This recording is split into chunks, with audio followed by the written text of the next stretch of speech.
Hi viewers, బయట తినటం నేటి ట్రెండ్ అవుతుంది. మోడ్రన్ కిచెన్ అంటే తెలుసు కానీ పాకశాల అంటే తెలియదు.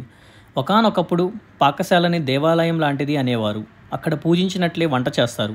ఆహారం మన శరీరానికే కాదు, మనసుకు శాంతిని ఇస్తుంది. పాకశాలే మన ఆరోగ్యానికి పునాది. ఇక్కడ వండిన అన్నంలో ప్రేమ ఉంటుంది, పోషణ ఉంటుంది. పాకశాలలో అమ్మ వండిన భోజనం వల్లే మనం ఆరోగ్యంగా ఉంటున్నాం. అది కేవలం రుచి కాదు, అది సంస్కృతి. వంట చేసే విధానం మారటం వలన మన ఆరోగ్యంలో మార్పులు వస్తున్నాయి. మరిచిపోతున్న సంస్కృతిని గుర్తు చేస్తూ నా పాకశాలలోని విలువైన వస్తువులను మీకు పరిచయం చేస్తున్నా. Before going to video, please like and subscribe my channel.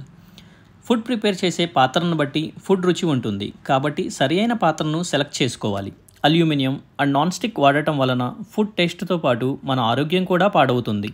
మట్టి లేదా steel or brass or bronze పాత్రలను వంట చేయటం ద్వారా మన ఆరోగ్యాన్ని మెరుగుపరుచుకోవచ్చును.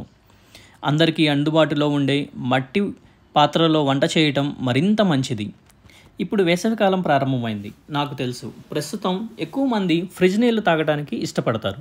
కానీ నీరు త్రాగడానికి మట్టి కుండలను ఉపయోగించడం మంచిది.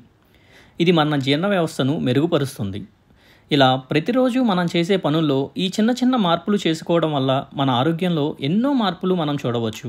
మీరు కూడా మీ రోజు వారి జీవితంలో ఇటువంటి చిన్న చిన్న మార్పులను చేసుకుంటూ మట్టి పాత్రలను ప్రాధాన్యత ఇస్తూ మీ ఆరోగ్యాన్ని పెంపొందించుకుంటారు అని ఆశిస్తున్నాను. ముందు నేను ఫాలో అవుతున్న పాకశాల మెలకువలు మీతో పంచుకుంటాను. మీ nature lover. Please like and subscribe my channel.